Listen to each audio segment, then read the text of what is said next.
Verse second will be.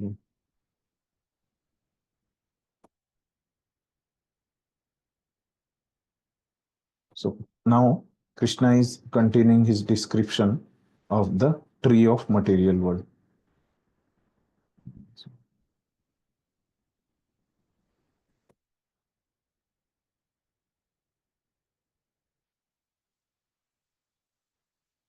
he's telling अधश्च ऊर्ध्वं प्रशतस्तस्य शाखा गुणप्रवृद्धा विषयप्रवाला अधश्च मूलानि अनुसन्ततानि कर्मानुबन्धीनि मनुष्यलोके. So it is like अधश्च ऊर्ध्वं प्रसृतस्त्स्य शाखा. So adha means downwards, and urdhva means upwards.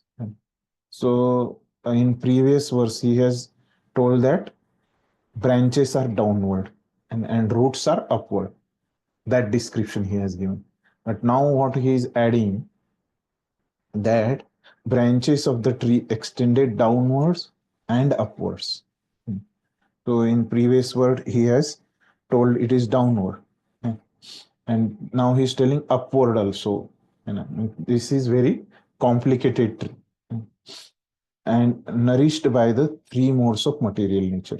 And how this tree is, especially the branches, they are receiving nourishment from the three modes of material nature. The twigs are the objects of the senses. And this tree also has roots going down. Because last verse, what he has mentioned, roots are going upward. And now he has mentioned that roots are going downward also. This tree is, acharyas they have mentioned, this tree is very complicated to understand.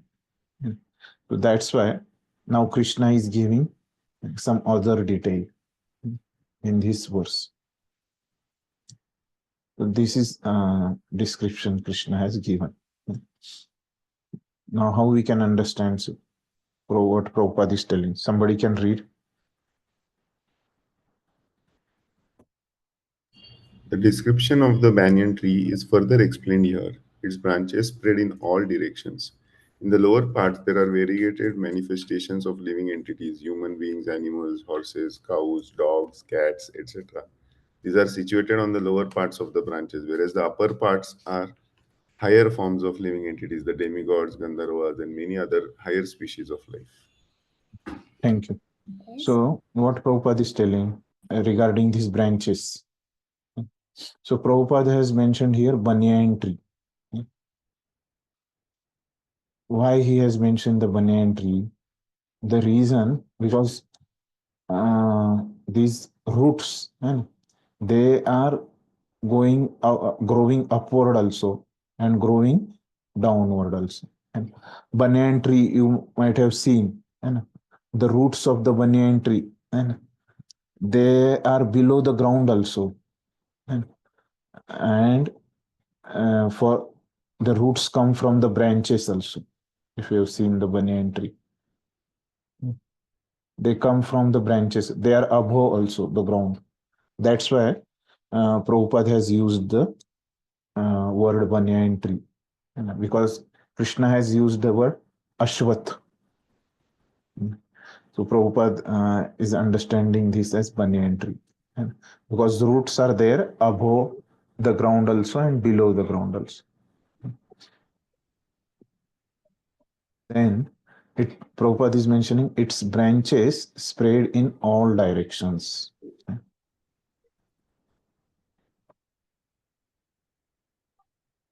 So branches are also, means all directions, means they are growing upwards and downwards, as Krishna has told. So in these branches, so it is mentioned that twigs are the objects of the senses. Right? So twigs, where they are located on the branch. So then we can consider that the living entity is also uh, staying on the branch. of that tree, and a tree of material world. And then how the living in particular living entity is staying in particular branch.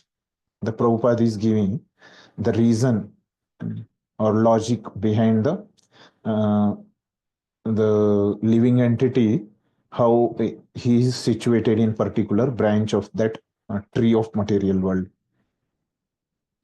If there are on tree, there are lower branches and there are upper branches and of the tree.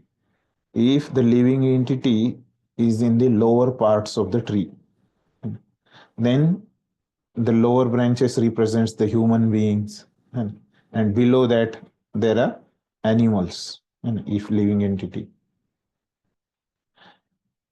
Uh, if living entity is situated in on the lower branches, means he is either human being, animals, horses, cows, dogs, etc. This we can understand.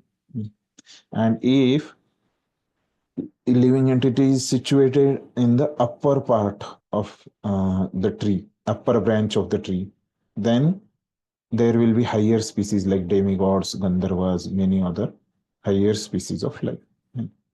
So how then a particular living entity situated in upper portion and particular is in lower portion, and who decides this? The living entity's karma, previous karma. So based on the previous karma, living entity gets the position, either in a lower part or either in a upper part. This is the understanding of this paragraph. Next. As a tree is nourished by water, so this tree is nourished by the three modes of material nature. Sometimes we find that a tract of land is barren for want of sufficient water, and sometimes a tract is very green similarly, where particular modes of material nature are proportionally larger in quantity. The different species of life are manifested accordingly. So Krishna is mentioned here that who is nourishing this tree? Nourished by the three modes of material nature. And normal tree on the earth and is nourished by water. They is saying that water is life. So this normal tree gets nourishment by water. Similarly, this tree of material gets nourishment from three modes. So if water is sufficient for the tree, then tree will be green tree.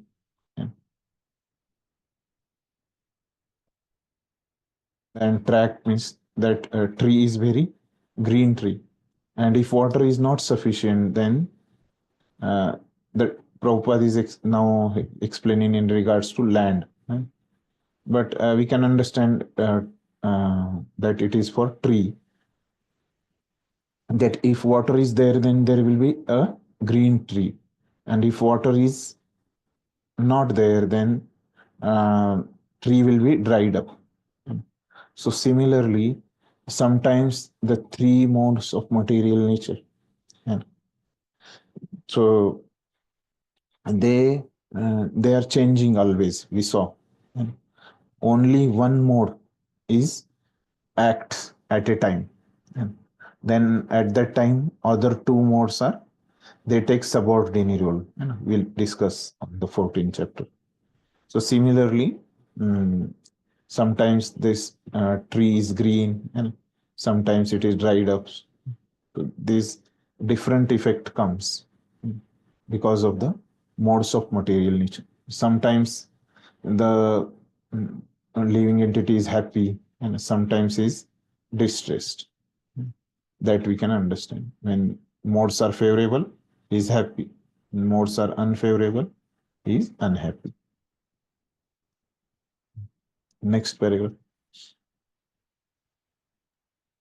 The twigs of the tree are considered to be the sense objects. By development of the different modes of nature, we develop different senses, and by the senses, we enjoy different varieties of sense objects. The tips of the branches are the senses, the ears, nose, eyes, etc., which are attached to the enjoyment of different sense objects. The twigs are sound, form, touch, and so on, the sense objects. Thank you. So the twigs of the tree are considered to be the sense objects. Krishna has mentioned. By development of the different modes of nature, we develop different senses. So how we get the senses? By different modes of material nature. And how we get different modes of material nature? Based on our previous karma. Modes act on us, and because of that, we get different senses. And from the senses, we enjoy different variety of sense objects. The tips of the branches are the senses, the ears, nose, eyes, etc., which are attached to the enjoyment of different sense objects. The twigs are sound, form, touch, and so on, the sense objects. The same things, like Krishna has mentioned sense object, Prabhupada has listed the sense objects, and which are they? Sound, form, touch, and then what is remaining? Sound, form, touch, and sound is there. Smell and taste. Taste, smell and taste. Smell and taste are remaining. And then the tips of the branches are the ears, nose, eyes. So they are the senses. So where the twigs come? On the tip of the branch. So the senses are enjoying the sense objects. This Prabhupada explained in detail. What we understand here is that senses, and where they are located, tips of the branch. Living entity also is located on the branch only.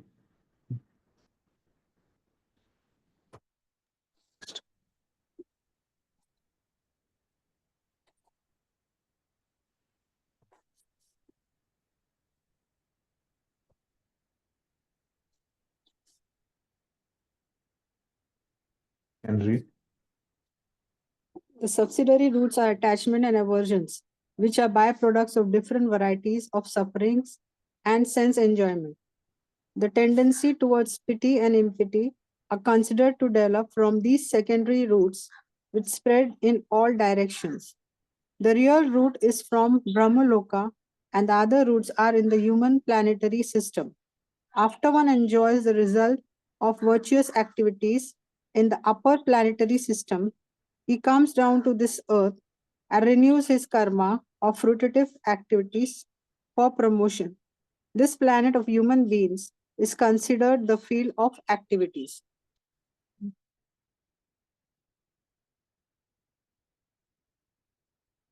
What Prabhupada has given the explanation here is the subsidiary roots are attachment and aversions. And the subsidiary roots means what Krishna has mentioned, that in previous verse, Krishna has mentioned the roots are growing upward and above the Brahmaloka. It is mentioned in previous verse, first verse. The roots are, and now these subsidiary roots, they are the roots coming from the branches. These roots are coming from the branches. So these roots are attachment and aversions, raga and dvesh. So which are byproducts of different varieties of suffering and sense enjoyment. So living entity, when he is staying in this material world, is getting some sense enjoyment called as happiness and some suffering. And then because of how he is getting, when he's happy and he's getting enjoyment. And when he doesn't his senses are not contacting sense objects, then he's getting suffering. Then the tendency towards piety and impiety are considered to develop from the secondary roots, which spread in all directions. And also these secondary roots, what they represents is the uh, living entity is pious or impious. The real root is from Brahmaloka, and that is, these are subsidiary roots, and which comes from branches. The real root is Brahmaloka, that Krishna has mentioned in previous verse. The other roots are in the human planetary system. Because why this Prabhupada is telling? Because where are this is Brahmaloka. And first verse Krishna has mentioned, roots are going upward and from Brahmaloka. And below that, there are branches, Krishna has mentioned. Branches are there. And below the Brahmaloka, there is human planetary system. And these subsidiary roots, they are coming from the branches. So the other roots are in the human planetary system. That's why Prabhupada has written this. And other roots means subsidiary roots. After one enjoys the result of virtuous activities in the upper planetary system, he comes down to this planetary system, to this earth, and renews his karma or fruitive activities for promotion. This planet of human being is considered the field of activities. So what Prabhupada has mentioned in these 2-3 lines is that, so previously I have mentioned everything who decide and who is deciding that where, in which branch the living entity can stay, and who decides where the living entity, which branch, on which branch living entity can stay? Past karma. Past karma. And so then here, how the living entity can earn the past karma? So it is mentioned in the scriptures that only on this earth planet, and only on this earth planet only, living entity can earn the karma. Like when we earn the money, when we go for job, or when we do business, and then only we earn the money. So similarly, the living entity earns the karma when he is on the earthly planet and on this bhuloka. And at that time only, living entity can earn the karma.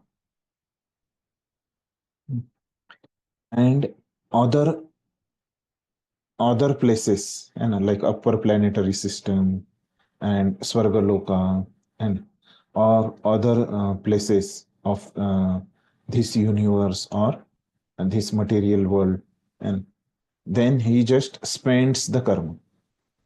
And living entity just spends the karma. Like when we go for purchasing or in the shopping mall, and can we earn there? No. And we can just spend. Yeah. So similarly, in other places, living entity just spends the karma. So that's why this planet of human being is considered the field of activities. This is the field of activity. Means this is the place for karma. place for karma. Correct. So till now, this is the explanation Krishna has given about this tree. In next verse also, he continues the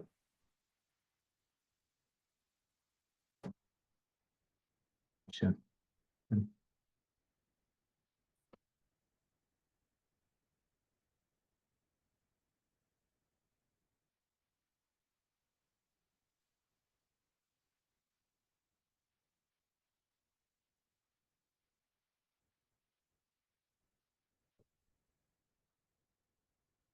Okay.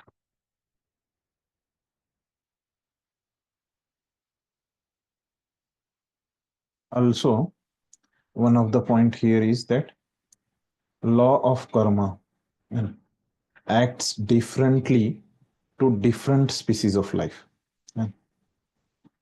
Law of karma, the subject of karma came. So this law of karma is different for human being, different for other species. And this is also one point which acharyas they have mentioned.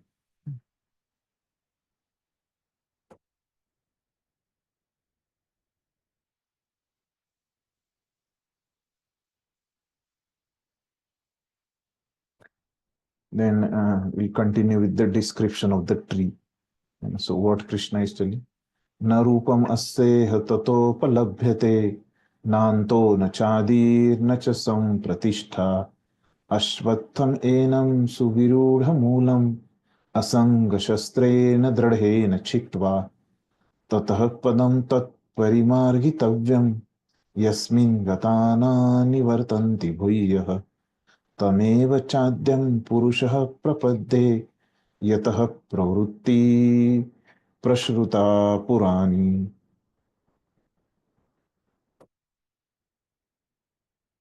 What Krishna is telling, the real form of this tree cannot be perceived in this world. So we cannot perceive this, the real form of tree in this world. Na rupamasseha tathopalabhyate. Na rupam asseha tatopalabhyate, cannot be perceived. No one can understand where it ends, where it begins, and where its foundation is. But with the determination, one must cut down this strongly rooted tree with the weapon of detachment. Asanga shastrena dradhena chitva. Chitva means cut down. Asanga means with the weapon of detachment. And dradhena means with determination. So one should cut down this tree. So why one should cut down this tree? Because this tree is material tree. And why in analogy, this tree is represented by material world. So one should cut down this tree, means one should transcend this material world and go back to spiritual world. So this is the understanding. आपके पास मेरा Cutting, सामान number था इसके बाद cutting the tree means one should transcend the material world and go to spiritual world. And go to spiritual world, then Krishna is mentioning, therefore, one must seek that place. And that place means which place? After leaving the person has cut down the tree, means he has left the material world. And then which place he will go? To the spiritual world and spiritual place, from which having gone, one never returns. And we know if somebody goes to spiritual world, then he will not return. Krishna is mentioning, having gone there, one never returns. And their surrender to that supreme personality of Godhead. So for going to the spiritual world, or after going to the spiritual world, And what person will do? He will surrender. And for going also he has to surrender. And after going also, he will surrender to Supreme Personality of Godhead, from which everything began, and from whom everything has extended since time immemorial.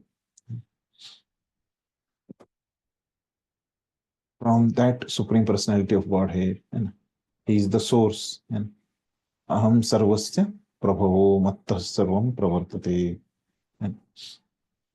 And everything has extended from him, and from the time immemorial.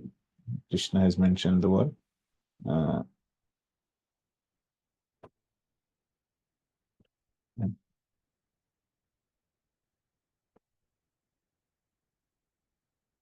So we'll understand from Prabhupada. Somebody can read green one. It is now clearly stated that the real form of this banyan tree cannot be understood in this material world, since the root is upward and the extension of the real tree is at the other end. When entangled with the material expansions of the tree, one cannot see how far the tree extends, nor can one see the beginning of this tree. So Krishna had just mentioned, and one cannot understand or perceive the real form of this tree, and no one can understand where it ends. And so Prabhupada is explaining that point, and he's telling that this real form of this banyan tree cannot be understood and in this material world. Why? Because the roots are there upward, and they are starting from Brahma Loka. It is mentioned. Then how we can understand from here about the Brahma Loka? The extension of the real tree is at the other end, and the branches are coming down and in human planetary system.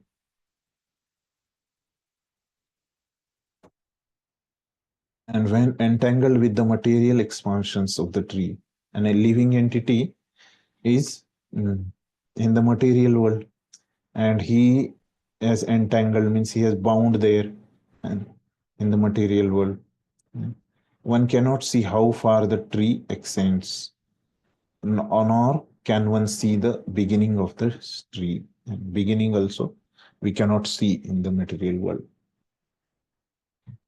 That's why it is very difficult to perceive this tree. Next. Yet one has to find out the cause. I am the son of my father. My father is the son of such and such a person, etc. By searching in this way, one comes to Brahma, who is generated by the Garbhodakshai Vishnu. Finally, in this way, when one reaches the Supreme Personality of Godhead, that is the end of research work. One has to search out that origin of this tree, the Supreme Personality of Godhead, through the association of the persons who are in knowledge of that Supreme Personality of Godhead. Then, by understanding, one becomes gradually detached from this false reflection of reality, and by knowledge, one can cut off the connection and actually become situated in the real tree. Thank you. So what Prabhupada is telling here, that although we cannot perceive ourselves, and although we cannot understand by our own senses, and how we can understand by hearing, and like how we can understand who is our father, and we understand this by hearing, and who is our grandfather, that also we understand by hearing, and like that all of them came from Brahma, and Brahma is coming from Garbhodakshai Vishnu, and he is coming from Krishna. Yeah. So ultimately we can come to the that Krishna is the origin of everything, and this tree also is originated from Krishna only. So this how we can understand by hearing and by knowledge, and from whom we have to hear, association of persons who are in the knowledge, and it's from devotees, from acharyas we have to hear, and we have to read their books and hear their lectures. Then by understanding, and when one understand that everything is coming from Krishna, then what happens? One becomes gradually detached from this false reflection of reality. And when one understand that Krishna is the origin of everything and he practiced bhakti, then how much time it takes? He gradually detached from the false reflection of reality. And by knowledge, one can cut off this connection and actually become situated in the real tree. So this material tree and tree of material world. And so how we have to cut the connection with that tree, and by knowledge only. And we have to hear and then acquire this knowledge, that, and cut down this tree of material world.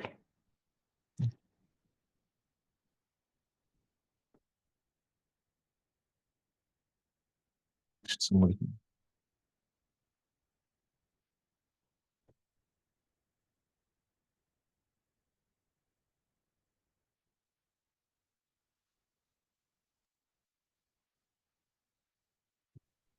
The word asanga is very important in this connection because the attachment for sense enjoyment and lording it over the material nature is very strong. Therefore, one must learn detachment by discussion of spiritual science based on the authoritative scriptures, and one must hear from persons who are actually in knowledge. As a result of such discussion, in the association of devotees, one comes to the Supreme Personality of Godhead. Then the first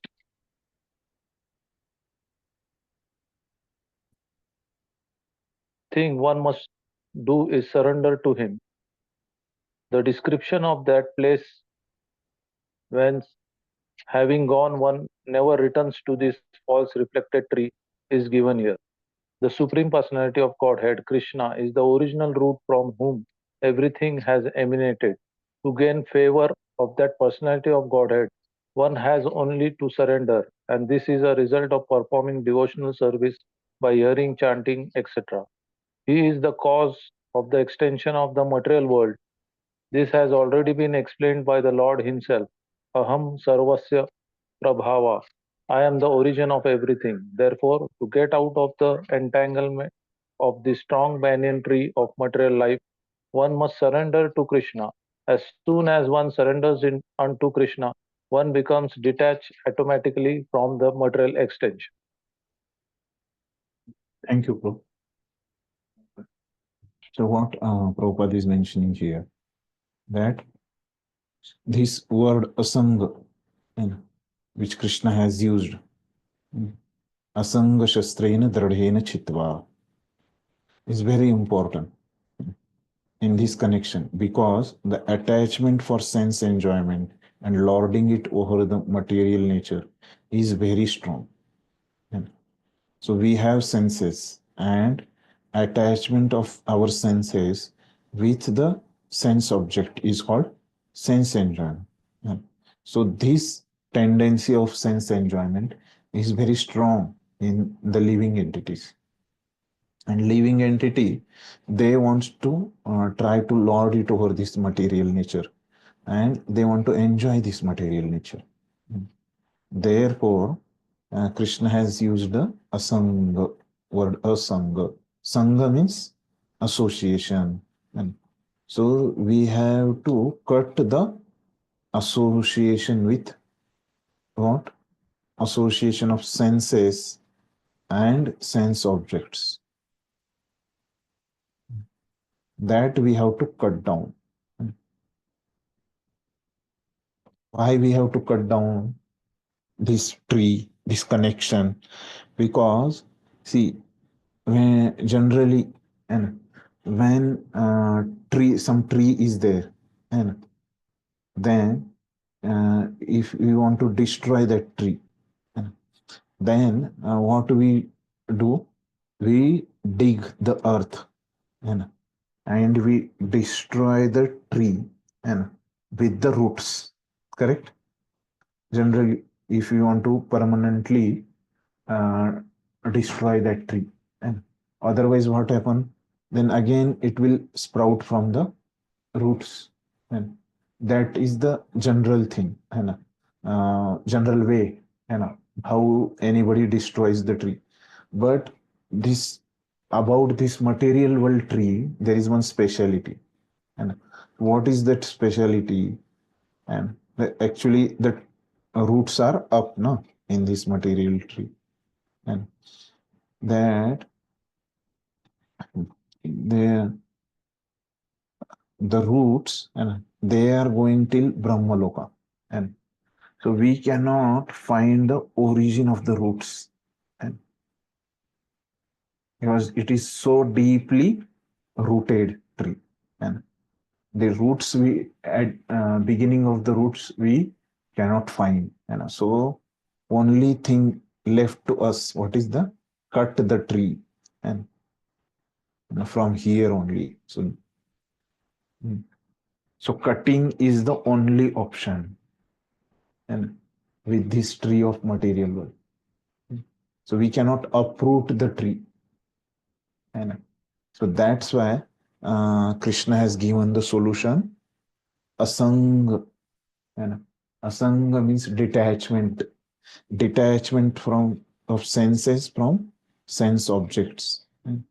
So this is the solution to cut the tree, and cutting is required because roots, beginning of the roots we cannot find out, and so and um, uprooting is not the option, and only cutting is the option before us. So therefore one must learn detachment, and that's why detachment is required to cut this tree. And how we can learn the detachment? And by practice of devotional service, by learning spiritual science, and from the scriptures like Bhagavad Gita and Ishopnishad, Bhakti Rasamrita Sindhu. One must hear from persons who are actually in knowledge, our acharyas. And as a result of such discussion, in the association of devotees, and all devotees, those who are practicing devotional life, so they come together and discuss and hear from the acharyas. Then one comes to the Supreme Personality of Godhead, and one can understand more about him. Then the first thing one must do is surrender to him. Then one surrenders to Krishna. The description of that place, and hence having gone, one never returns to this place, and a reflected tree is given here. So what Prabhupada is telling, if one goes to spiritual world, then he will not return to material world. And material world means where the false reflected tree is given here. This tree means this tree is of material world. So one will not come here, means once the tree is cut, and a tree of material world is cut, how it is cut? By the asanga shastrena dradhena chitva. Asanga shastra, or the weapon of detachment. With the weapon of detachment only, this tree is cut down. And when this tree is cut down, when then living entity will go to spiritual world, and from there he will not return to this material world. The Supreme Personality of Godhead, Krishna, is the original root from whom everything has emanated. To gain favor of the Personality of Godhead, one has only to surrender. So from Krishna only this tree has begun, and this tree has emanated, and the tree has sprouted. And if we take Krishna's shelter, then we can easily cut down this tree and we can gain his favor. And how we can get Krishna's favor? Only by surrender. And how we can surrender? By practicing devotional service. And how we can practice devotional service? By hearing, chanting, and 64 limbs. You will study this in yesterday also have told. The practice of 64 limbs is practice of devotional service. And Krishna is the cause of extension of the material world. So from Krishna only this tree has began. This has already been explained by the Lord himself. Aham sarvasya prabhavo. So this everything is coming from Krishna. Therefore, to get out of the entanglement of this strong banyan tree of material life, one must surrender to Krishna. And so another way to cut down this tree, and one way is the weapon of detachment. And so another way is taking shelter of Krishna, practice of devotional service. As soon as one surrenders to Krishna, one becomes detached automatically from the material extensions. So another easy way and to cut down this tree of material world is surrendering to Krishna. Okay, clear? So only solution is to cut down this tree. We cannot uproot this tree because it is very strongly rooted. And Krishna has used the word su virudha moolam in the verse.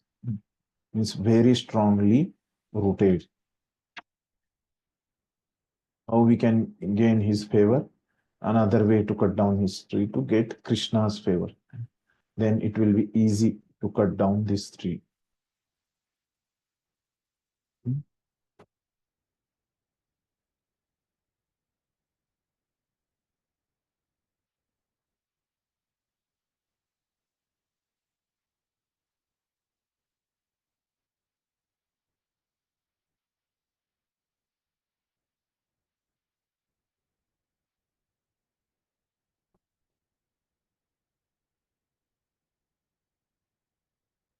Now,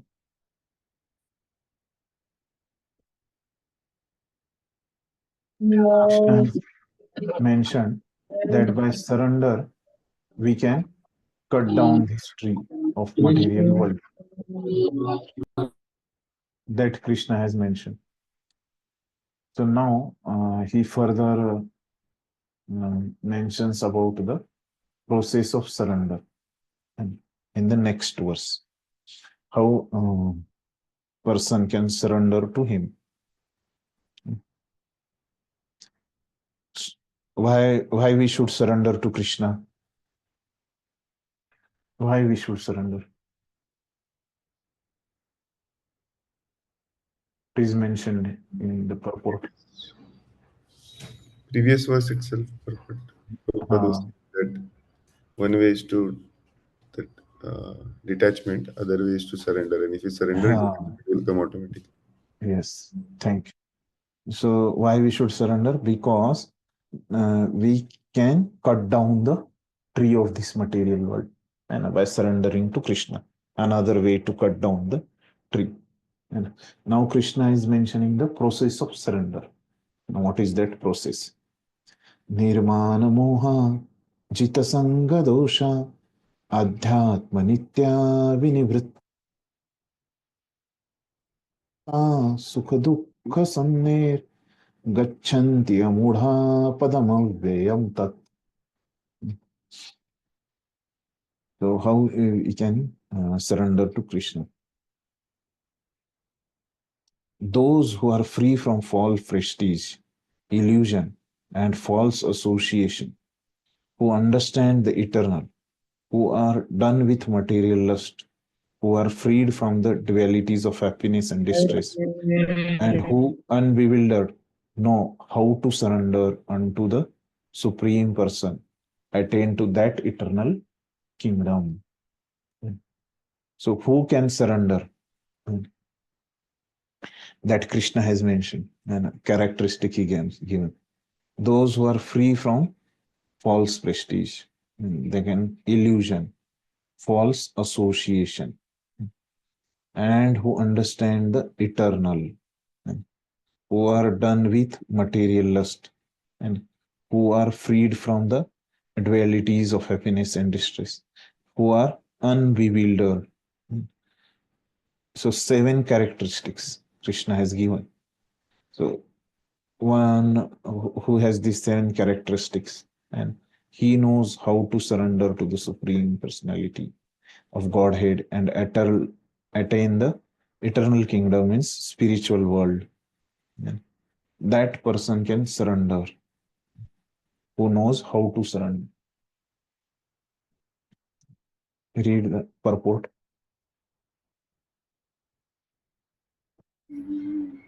The surrendering process is described here very nicely. The first qualification is that one should not be deluded by pride. Because the conditioned soul is puffed up, thinking himself the Lord of the material nature, it is very difficult for him to surrender unto the Supreme Personality of Godhead. One should know by the cultivation of real knowledge that he is not the Lord of the material nature. The Supreme Personality of Godhead is the Lord. Thank you, bro.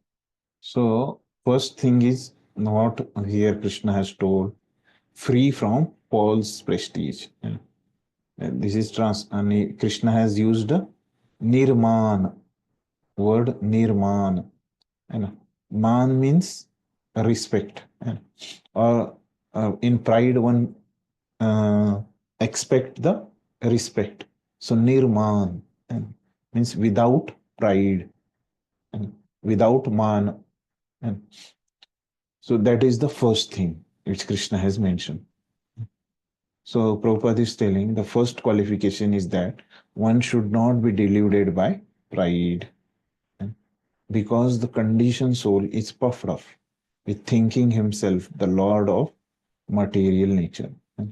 So what pride the conditioned living entity has? He thinks I am the master of this material world. It is very difficult for him to surrender unto the Supreme Personality of Godhead. For such a living entity, it is very difficult.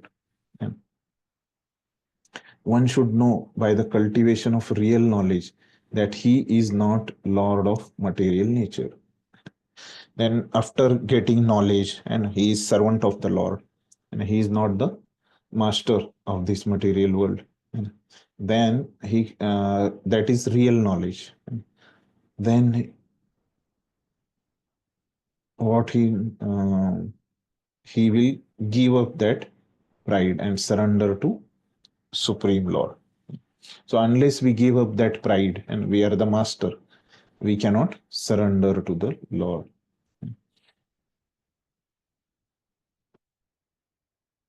Next, somebody can read.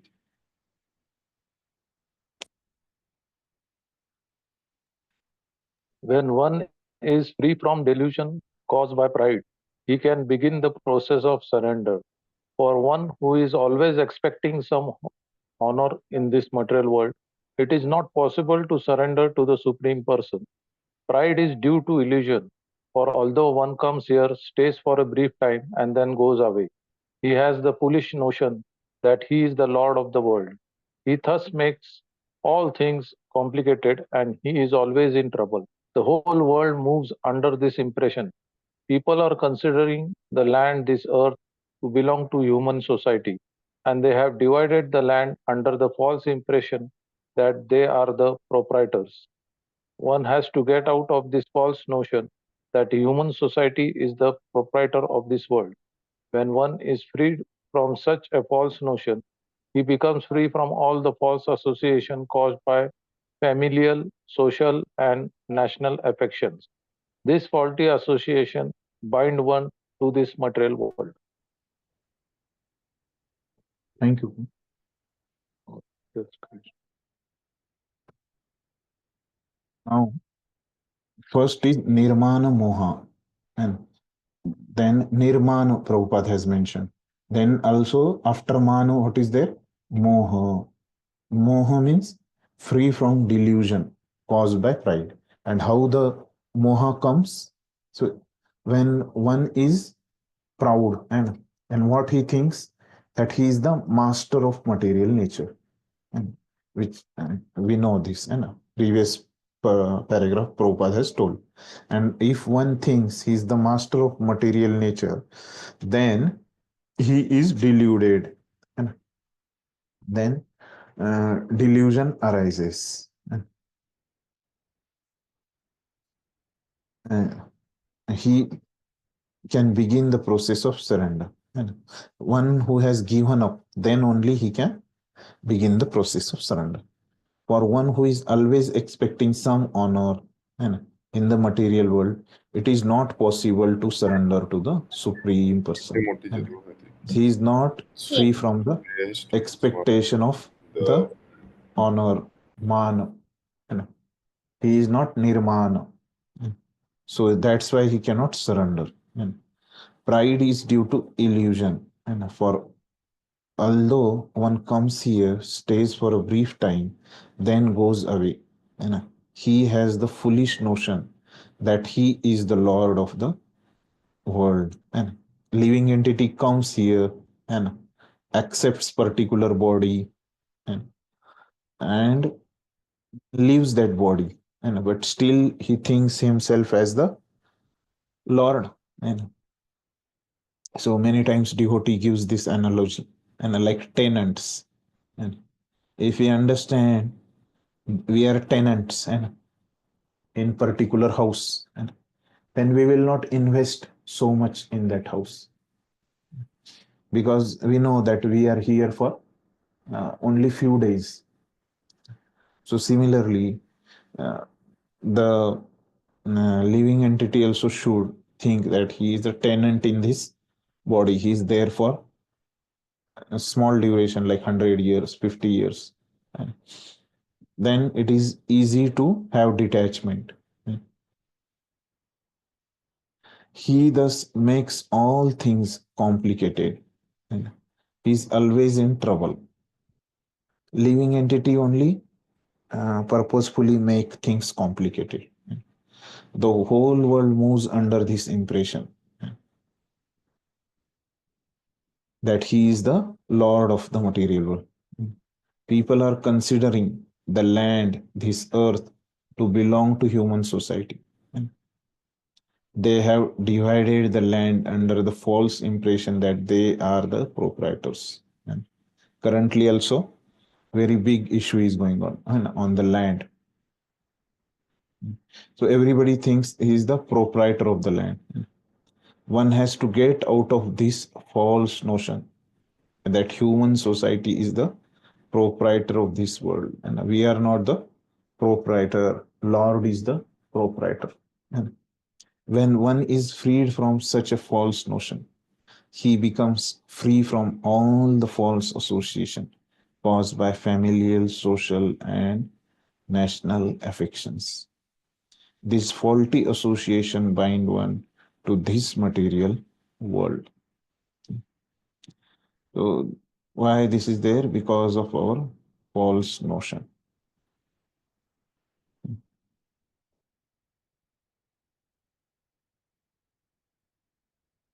Next, somebody can read. After this stage, one has to develop spiritual knowledge. One has to cultivate knowledge of what is actually his own and what is actually not his own. And when one has an understanding of these things as they are, he becomes free from all dual conceptions such as happiness and distress, pleasure and pain. He becomes full in knowledge, then it is possible for him to surrender to the Supreme Personality of Godhead. Thank you. What is telling? After this stage, one has to develop spiritual knowledge. And just nirman and After that, cultivation of knowledge is also required. One has to cultivate knowledge of what actually his own and what actually not his own. And so, what is our own, what belongs to us, and what doesn't belong to us. And that we should have knowledge. And one has an understanding of things as they are, and he becomes free from all dual conception, such as happiness and distress. And if one has knowledge that this material world, we are the tenants, and then one will be freed from the dualities of this material world. And he becomes full in knowledge, and then it is possible for him to surrender. With this understanding, with the mode of detachment, if mode of detachment is not there, then it is very difficult to surrender. So Prabhupada has not explained the all the things which Krishna has mentioned in the purport, in the verse. And Prabhupada has not explained and in great detail what Prabhupada has mentioned, Nirmana and Nirmoha. Prabhupada has mentioned. And then he has given the conclusion that after that one has to cultivate knowledge. And then what other things just I will tell. And first, what Krishna has told, they should be without pride, nirmana.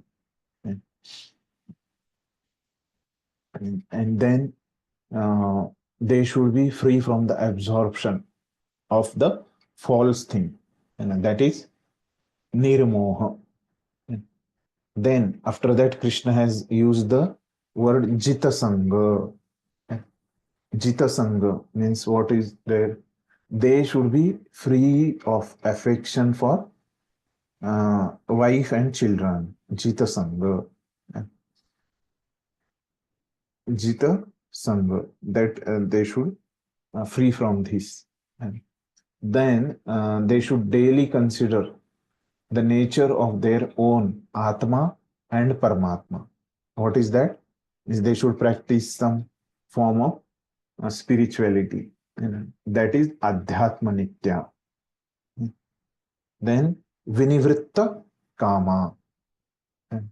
So Vinivritta Kama means what? And they should be free of material desires. Kama means material desire, desire of to enjoy this material world separate from Krishna. They should be free from that desire. Vinivritta Kama. Then Dvandve Vimukte. And Vimukte. They should be tolerate these dualities. And Dvandve Vimukte. Then Sukha Dukkha Sanne. Sukha Dukkha Sanne means what? And they should tolerate the same thing and dualities and dvandvair vimukte. One thing is only. They should tolerate the sukha and dukkha, dualities of this material world. And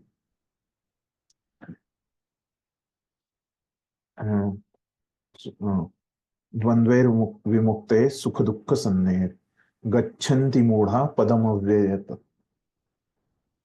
So gachanti amudha. And amudha means what? They are the knowledgeable and of the process of surrender, which Prabhupada has mentioned. They should have the knowledge and they should not be mudha, amudha, Krishna has told. So all these things are required for surrendering to Krishna. And we can cut this material world tree by surrendering to Krishna. So after mentioning this surrendering process, and Krishna will answer the questions. And so what is the nature of that place, and that a surrender soul, a detached soul, and will attain. So what is that place where the surrender soul goes? We know. Prabhupada has mentioned. And where he goes? To spiritual world. Spiritual. And so Krishna gives the description of spiritual world in next verse. So Prabhupada gives little early only answer before Krishna. So now Krishna is mentioning. So what is the description of that spiritual world? What is he mentioning? Na tad bhasayate suryo na shashanko na pavakah yad gatva na nivartante tad dhama paramam mama. So that place is not illuminated by sun, and that supreme abode of mine and is not illuminated by the sun or moon, nor by fire or electricity. And those who reach it never return to this material world. And so this is the description of the spiritual world. Going there, one never returns to this material world. And spiritual world, there is not illuminated by the sun. The sun is there in the spiritual world, and our acharyas, they have mentioned that sun is there, but illumination is coming from what? Krishna only, the body of Krishna, not the sun or moon. They are there. It is not that they are not there, but the illumination is not coming from them. This is the meaning of translation. And so purport somebody can read.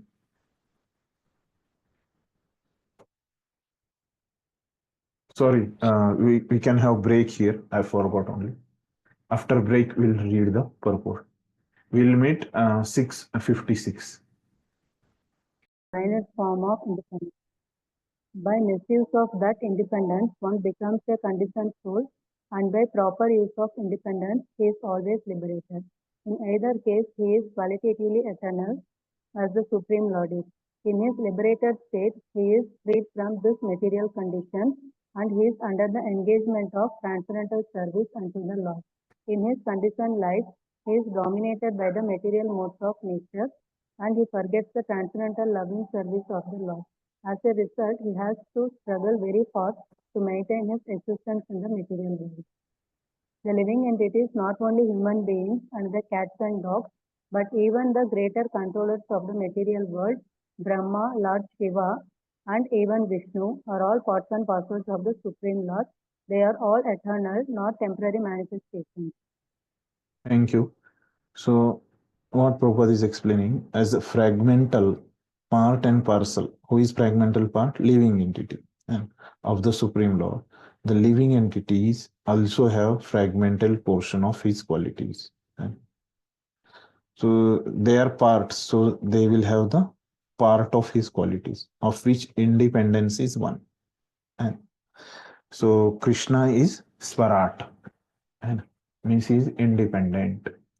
So similarly, living entity also has independence, but that is very less, minute we call, and very less independence. Every living entity has an individual soul, has his personal individuality and minute form of independence, not complete independence. Krishna has complete independence. Living entity has minute independence. By misuse of that independence, one becomes a condition. How one becomes condition? By misuse of that independence. Like every citizen in a country has independence, and we say India is an independent country and we are independent. So we have that independence, and if we behave properly, then we are the proper citizen. And although we have independence, and if we break the laws of country, then we are in the prison. And in prison we do not have any independence.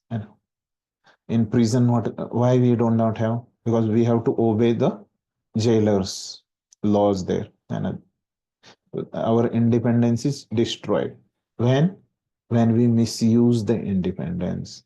One becomes a conditioned soul, And by proper use of independence, he is always liberated. If we properly use the independence, then we are liberated in the country. And similarly, we are liberated. In either case, he is qualitatively eternal, and as the Supreme Lord is.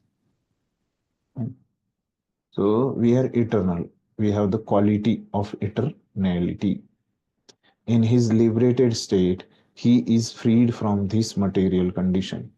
And he is under the engagement of transcendental service unto the Lord. When he is eternal in liberated stage, and he is practicing devotional service. In his conditioned state, he is dominated by material modes. He is bound by material modes, and he forgets the transcendental loving service of the Lord. As a result, he has to struggle very hard to maintain his existence in the material world. And he has to struggle very hard.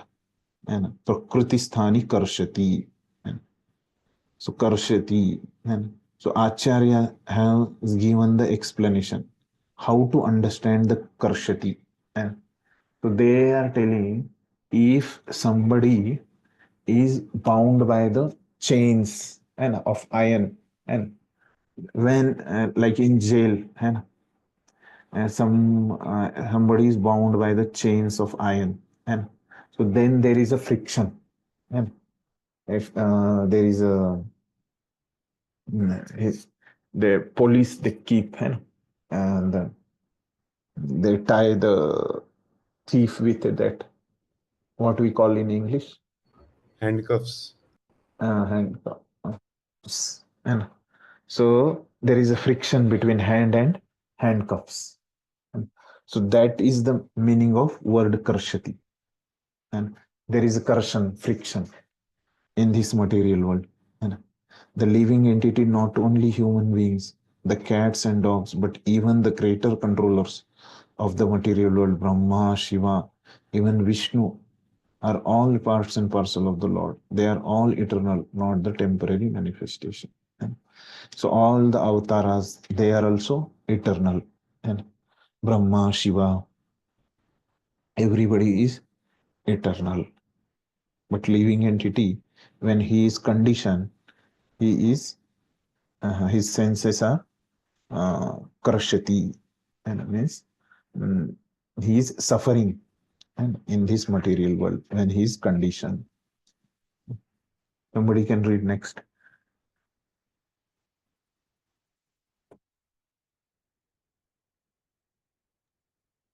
The word "karshati," struggling or grappling thought, is very significant. The conditioned soul is bound up as though shackled by iron chains. He is bound up by the false ego, and the mind is the chief agent which is driving him in this material existence. When the mind is in the mode of goodness, his activities are good. When the mind is in the mode of passion, his activities are troublesome. And when the mind is in the mode of ignorance, it travels in the lower species of life. It is clear, however, in this verse that the conditioned soul is covered by the material body, with the mind and the senses, and when he is liberated, this material covering perishes, but his spiritual body manifests itself in its individual capacity. Thank you. So what Prabhupada is mentioning, the word karshati, struggling or grappling hard, and is very significant. I already mentioned, and what is the meaning of karshati? There is a friction between the hand and that chain, that is karshati. The conditioned soul is bound up, and as through the shackled by the iron chains, and he is bound up by the false ego. And how he is bound up? By false ego. The mind is the chief agent which is driving him in this material existence. When the mind is in the mode of goodness, his activities are good. He is doing his dharma. When the mind is in the mode of passion, his activities are troublesome. And when mind is in the ignorance, then he adham gachanti tamasa. It is clear, however, in this verse that the conditioned soul is covered by the material body with the mind and the senses, and he is liberated. This material covering perishes. When he is liberated, when he leaves this material body and when he leaves this conditioned uh, life, but his spiritual body manifests itself in its individual capacity. And when body will come according to his individual capacity.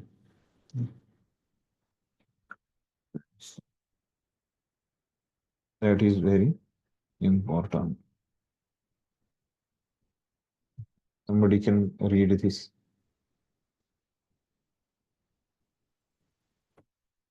Now Prabhupada is giving references and in this paragraph, just references.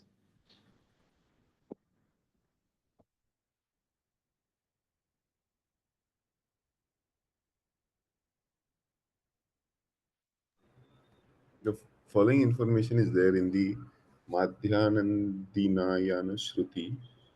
Sava Esha Brahmanishta Idam Shariram Martayam Ishrajya Brahma Bhisampadya Brahmana Pashyati Brahmana Shranoti Brahmana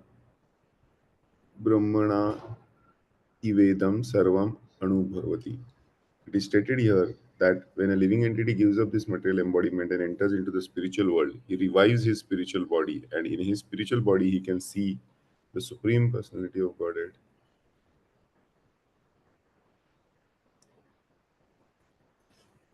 Face to face. He can hear and speak to him face to face. He can understand the Supreme Personality as he is. From Smriti also it is understood. Vasanti yatra purusha sarve vaikunta murtaya. In the spiritual planets, everyone lives in the bodies featured like the Supreme Personality of Godheads. As far as bodily construction is concerned, there is no difference between the part and parcel living entity and the expansion of Vishnumurti. In other words, at liberation, the living entity gets the spiritual body by the grace of the Supreme Personality of Godhead. Thank you, Prabhupada. So now, whatever Krishna has told, Prabhupada is giving just the references. And so, first reference Prabhupada gives from Madhyandinaya Shruti. Means Shruti, they are the Vedas. So from the Vedas, he is giving reference. Sava Esha Brahma Nishtha Idam Shariram Martyam Atisrujya Brahmabhi Sampadya Brahmana Pashyati Brahmana Shrunoti Brahmana Eva Vedam Saram Anubhavati.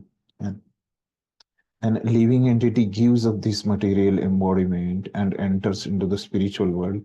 He revives his spiritual body. And he will leave his material body and revives spiritual body. In a spiritual body, he can see the Supreme Personality of Godhead face to face. He can hear and speak to him face to face. And he can understand the Supreme Personality of Godhead as he is. That living entity is there. And point is, he is eternal. And after liberation also, he will change the body, but he will be there. And body will be changed, but living entity inside the body is the same. From the Smriti also it is understood. Vasanti yatra purushaha sarve vaikuntha murtayah. In the spiritual planets, everyone lives in the bodies featured like the Supreme Personality of Godhead. As per bodily construction is concerned, there is no difference between the part and parcel living entities and the expansion of Vishnumurti. In other words, at liberation, the living entity gets a spiritual body by the grace of the Supreme Personality of Godhead. This is the conclusion. From these two references, what we understand is that in spiritual world, we living entity gets a spiritual body by the grace of the Supreme Personality of Godhead. But living entity is will not merge into the Lord, and he will be individual.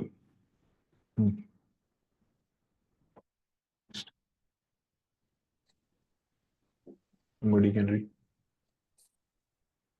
The words Mama Vansha, fragmental parts and parcels of the Supreme Lord, are also very significant.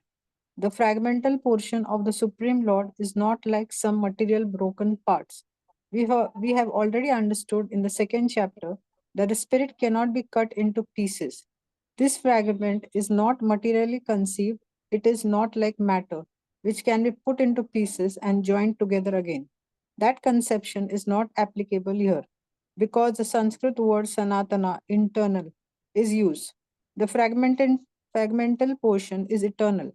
It is also stated in the beginning of the second chapter that in each and every individual body, the fragmental portion of the Supreme Lord is present. Dehino asmin yatha dehe. That fragmental portion, when liberated from the bodily entanglement, revives its original spiritual body in the spiritual sky, in a spiritual planet, and enjoys association with the Supreme Lord. It is, however, understood here that the living entity, being the fragmental part and parcel of the Supreme Lord, is qualitatively one with the Lord, just as the part and the parcel of gold are also gold. So it's explaining the word Mame Vansho. And Krishna has mentioned Mame Vansho Jiva Loke. Means living entity are Krishna's part.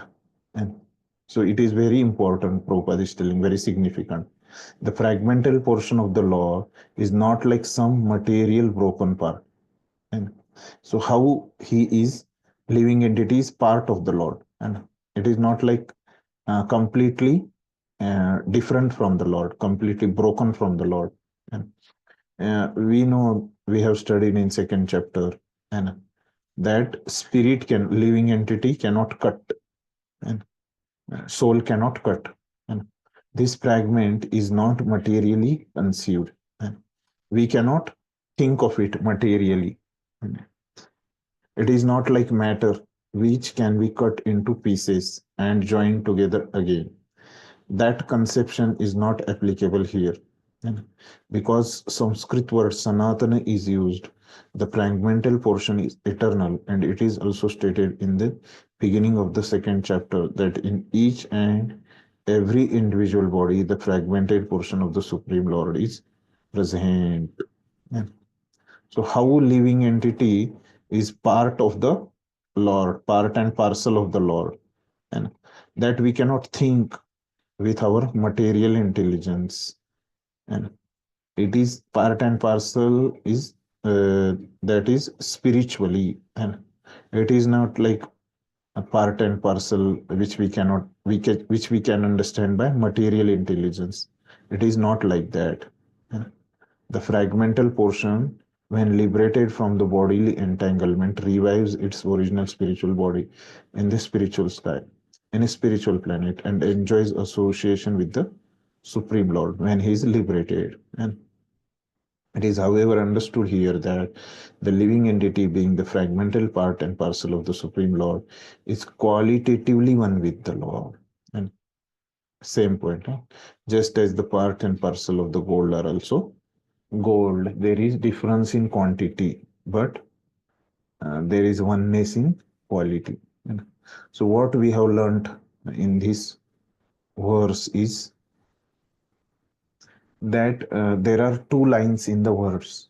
And in first line, Krishna is mentioning Mame Vansho Jiva Loke Jiva Bhuta Sanatana.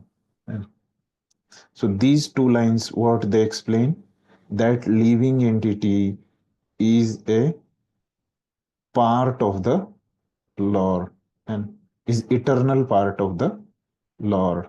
And manashashtani indriyani prakriti sthani karshati. And so living entity is suffering, and because of senses, and if he is conditioned in his conditioned state, and he is suffering, and the whole thing is very nicely summarized by Chaitanya Charan Prabhu in one line, that be a part and not apart.